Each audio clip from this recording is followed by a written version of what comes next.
Hai, saya Kelvin Tu. Saya ingin mengucapkan RTM Happy Anniversary and all the best to you. Saya ingin mengucapkan RTM dan semua yang bekerja di RTM selamat menyambut hari ulang tahunnya yang ke-69. Congratulations kepada RTM. Tapi memang dari dulu-dulu kita memang tengok daripada RTM. Dari dulu zaman-zaman kecil lagi kita memang tengok RTM. Selamat hari RTM yang ke-69 tahun. Semoga sukses selalu. Amin. Kami dari bahagian operasi penyiaran mengucapkan selamat hari RTM yang ke-69. Kerana kau satu-satunya cinta. Hai, kami Khalif Baskers. Kami nak ucapkan selamat hari RTM yang ke-69. Semoga RTM akan terus maju. RTM best! Kami ingin mengucapkan selamat hari RTM yang ke-69. Semoga RTM lebih maju jaya dan produktif pada masa akan datang. Selamat hari RTM. Cewa dapat Khalif Baskers nak menyanyi. Tadi kata nak nyanyi lagu RTM Syaril ni dari tadi tau. Saja-saja ada belon lah, nyanyi lah. Kalau Annie nyanyi semua lari, okey? Disyorkan. Baik, kepada anda yang bersama kami, terima kasih. Selamat pagi. Dan kita sekarang nak ke perbincangan mengenai topik pendigitalan. Era pendigitalan RTM. Dan dua tetamu kita undang pada hari ini. Nak ucapkan terima kasih. Saya jangan tanya juga, tak ada tetamu lelaki ke ini? Semua Girl power ini. Okey, tak apa. Saya sokong wanita. 1 hari bulan April. Cik Haniza Rus Nasaruddin, Ketua Pegawai Komersial MyTV.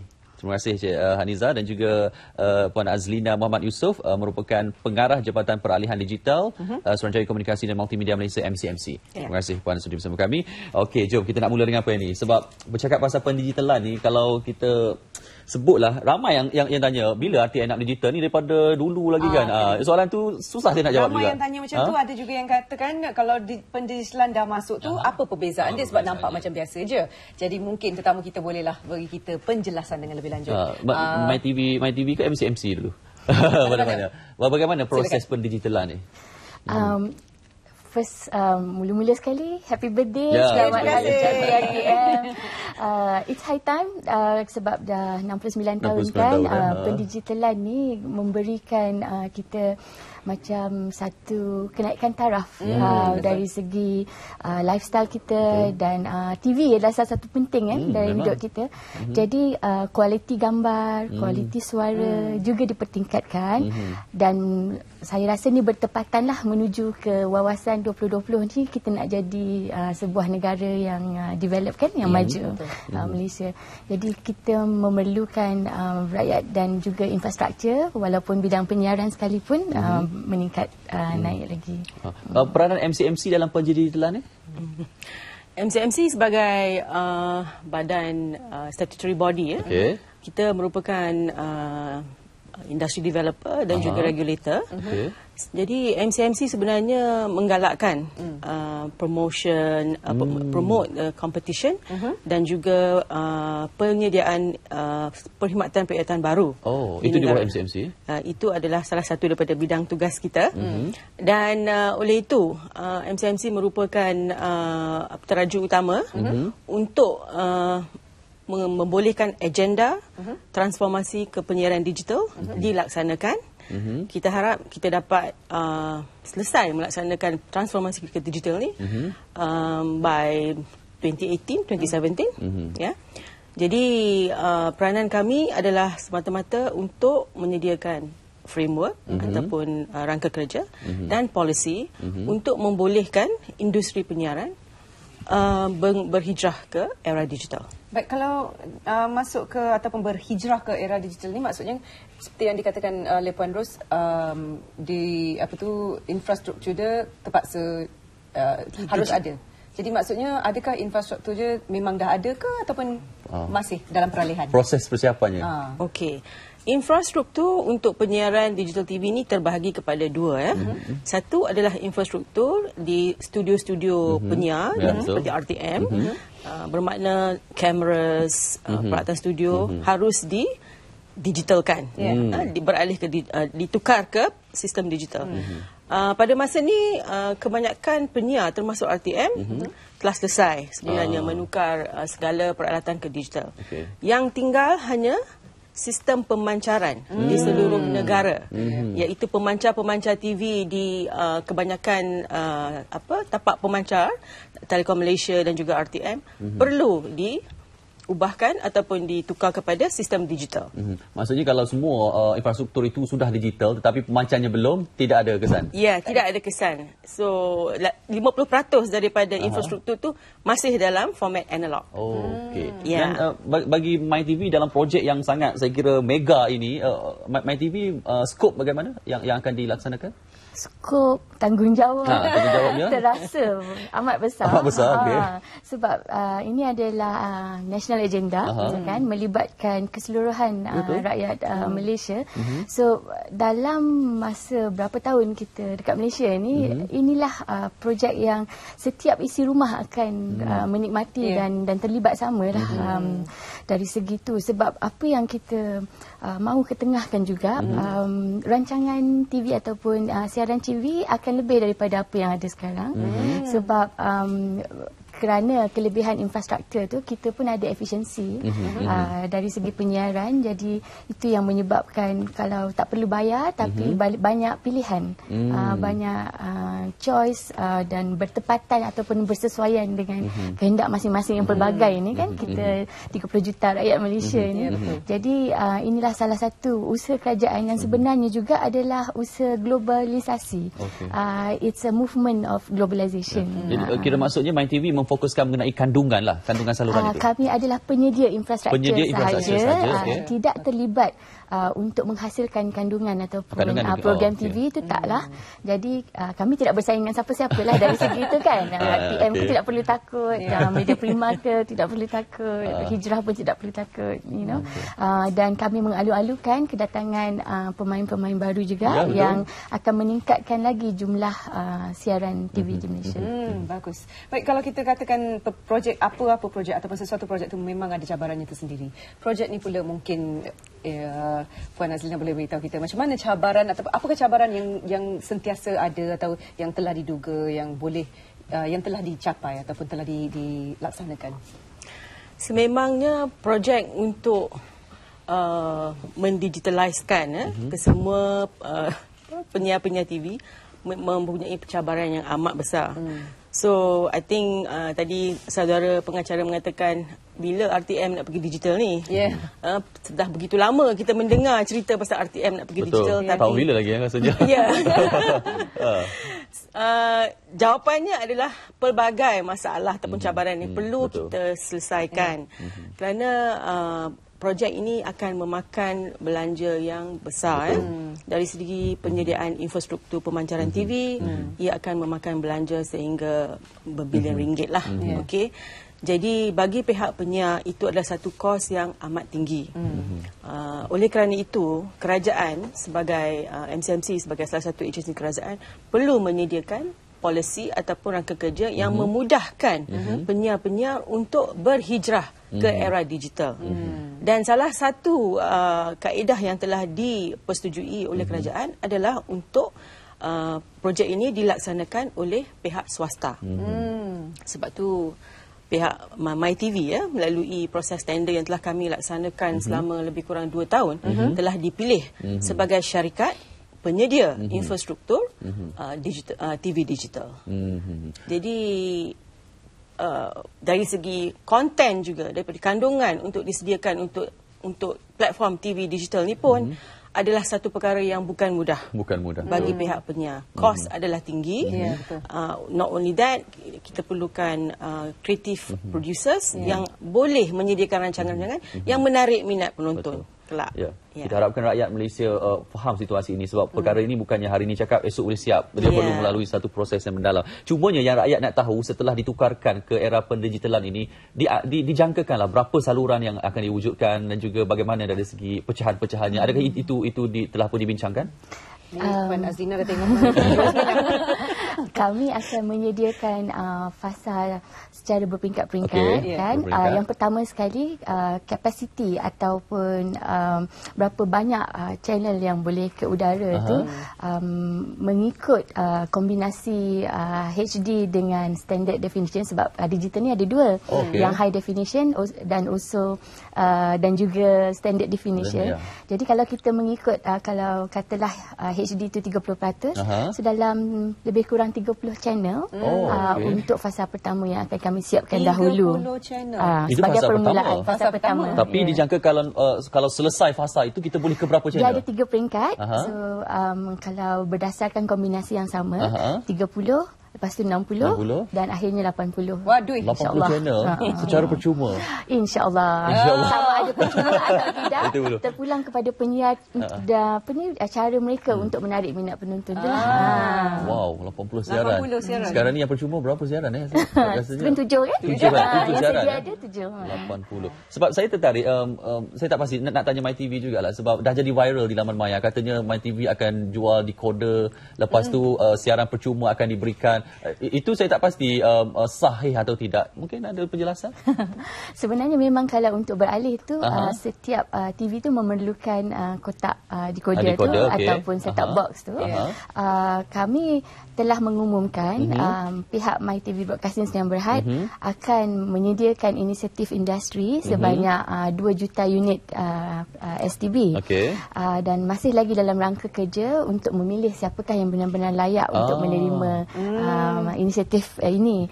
Dan kami juga berharap akan lebih ramai corporate ataupun syarikat yang akan turut serta untuk sama-sama kita memberi inisiatif ni, sebab ini adalah untuk rakyat secara keseluruhannya, kan.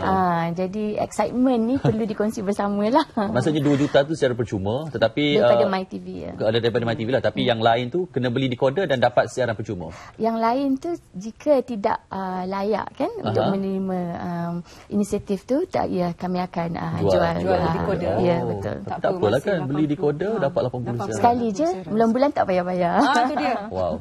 Tak payahlah pergi channel lain. Alamak, ada bahaya tu. Okey, teruskan. Boleh saya tambah? Ya, silakan.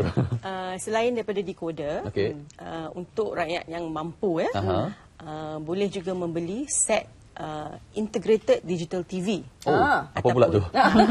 Ini bermakna set kotak decoder tu telah pun siap built-in di dalam IDTV atau Integrated Digital TV.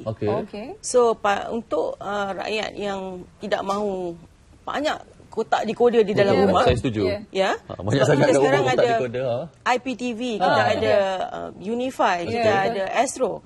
Boleh, jadi untuk mereka yang tidak mahu rumah ni bersepah dengan kotak. penuh dengan memang dah sekarang pun dah bersepah dah. So bolehlah beli set IDTV. Satu set merangkumi semua. Satu set tu you just beli the TV. Dia dah ada disediakan dengan decoder di dalam. Dan set TV ni akan mula dijual di pasaran bermula suku kedua tahun ini. IDTV. Dan you boleh beli saiz TV yang kesukaan you lah. Yang sebesar mana, daripada yang 6 inci ke. Suku kedua tahun ini akan bermula dijual. Ikut keluasan dinding kita. Tadi Cik Ros kata akan dilaksanakan secara berperingkat-peringkat. Untuk peringkat pertama ni seawal bila kita boleh dapat? Kami akan memulakan tempoh percubaan pada akhir bulan ni. Akhir bulan 4 1 April. So hari ni dah 1 bulan kan. InsyaAllah bermula di Pantai Timur dahulu. Sepanjang tempoh percubaan ni kami akan cuba lebih mendalami lah macam mana penerimaan rakyat, macam mana juga dari segi teknikal, jika ada apa-apa yang perlu diperbaiki secara keseluruhan dan selepas itu kami akan pergi daripada satu region ke yang lain pula kan, Malaysia Timur ke utara, selatan dan akhir sekali central lah. Selepas tu insya-Allah pada akhir tahun ataupun awal tahun depan segalanya tempoh percubaan pun akan berakhir dan kita akan. Tapi mula di sebelah pantai timur. Tempoh percubaan tu bermula kenapa pantai timur? Pantai Kelamba menjadi pilihan. Sebab kami berpendapat lebih baik sebab ini agenda rakyat. Lebih baik kita mulakan daripada luar bandar dahulu sebab dah dalam bandar ni dah banyak pilihan kan. Lepas tu mungkin penerimaan daripada luar bandar tu senang nak dapat feedback lagi sebab orang lagi banyak masa. Kalau diikutkan memanglah waktu menonton pun kebanyakannya dari segi jam sehari kan, berapa jam sehari tu lebih lama orang tengok TV dekat luar bandar berbanding dengan dekat dalam bandar. Jadi kami memerlukan inilah sebagai salah satu sebab minat orang juga. Jadi kami boleh mencuba sepenuhnya kan apa yang kami perlu. Betul, menarik. Ada yang ramai tanya, penerbit saya pun nak tahu daripada Puan sendiri.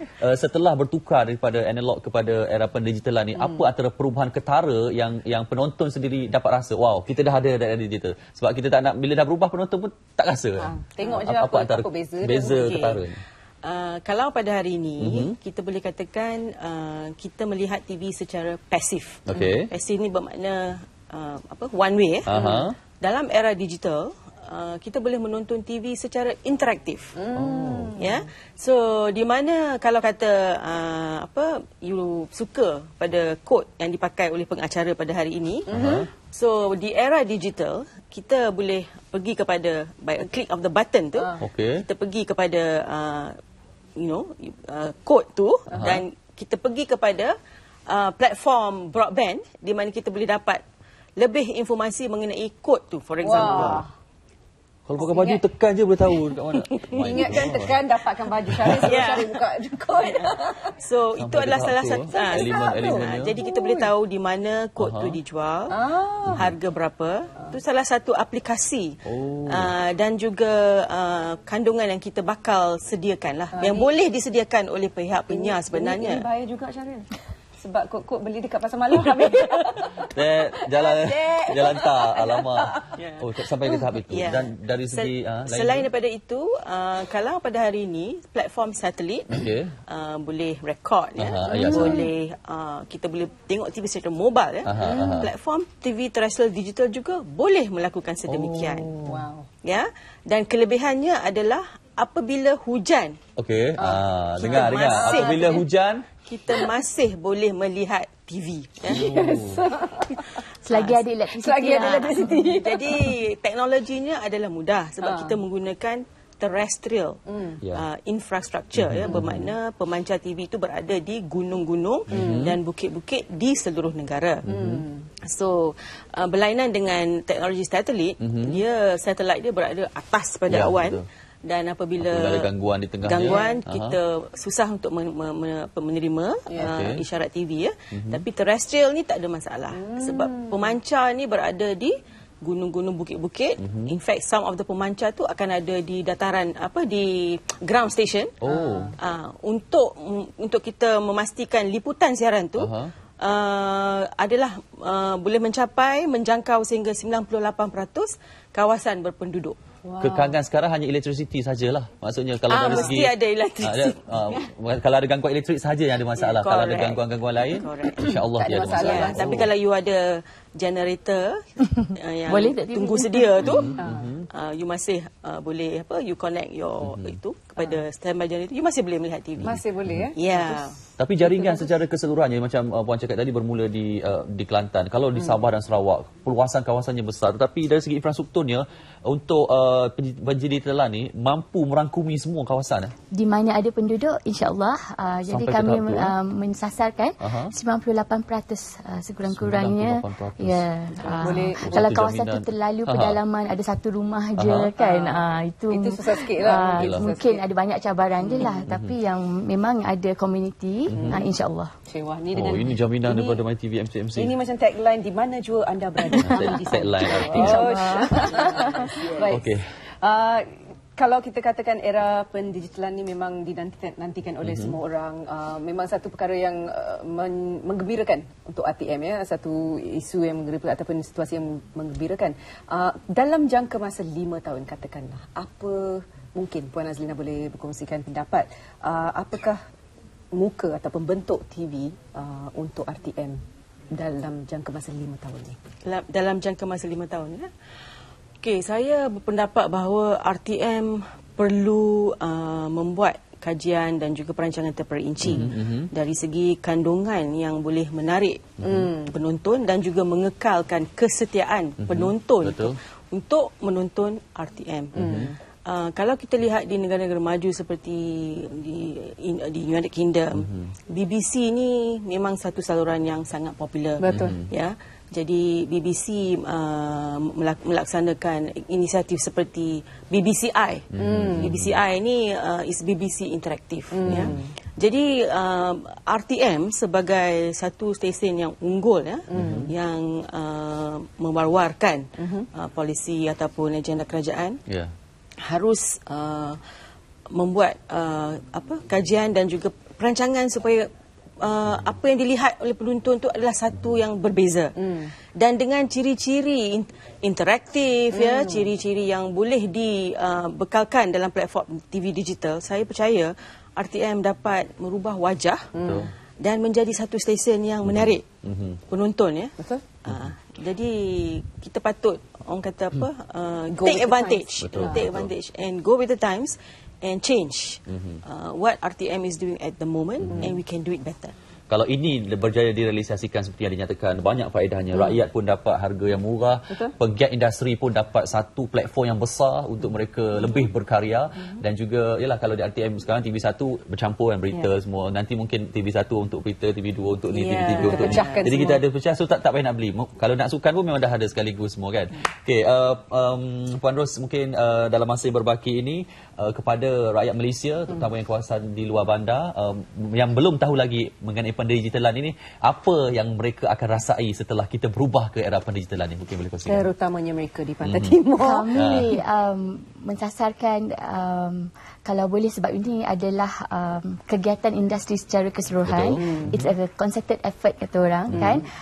Secara peralihan ini akan berjalan lancar. Itu adalah harapan besar kami, sebab keuntungan daripada digital ni kepada ekonomi negara amatlah besar. Jadi kalau rakyat semakin lebih ke hadapan untuk berinteraksi, walaupun dengan TV, kata orang, kan. Jadi ini akan menyebabkan penyiar ataupun pemain kandungan akan lebih berkreatif, rasa kreativiti yang paling tinggi, kan, untuk sama-sama, sebab kita kan ada demand dan supply dari segi ni, walaupun nampak TV aja, kan. Jadi ini akan membolehkan mereka lebih maju ke hadapan. Kata orang sekarang nak buat apa-apa banyak terhad, sebab kita masih di format analog. Jadi inilah peluang dari segi bisnes dan juga dari segi rakyat. InsyaAllah kita akan rasa yang kita memang, Malaysia ni dah memang ke hadapan. Itu adalah satu kebanggaan, insyaAllah. Sekali lagi tarikhnya, kita tadi cakap penghujung bulan April ini akan percubaan di Pantai Timur, dan selepas itu ke Malaysia Timur, lepas itu baru Utara, Selatan. Last kali lah dekat kita Central. Yang last kali. Dijangkakan 2017 selesai. InsyaAllah. Kita perlu ada satu sasaran lah. Ya, betul. Jadi perkara ini bukan perkara yang mudah. Kerana kita perlu memastikan rakyat tidak terputus menerima siaran TV percuma.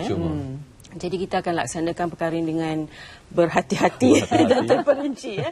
Dan kalau kita lihat di negara ASEAN, kita telah bersetujulah supaya negara-negara ASEAN ini membuat penutupan penyiaran analog di antara tahun 2015 sehingga 2020.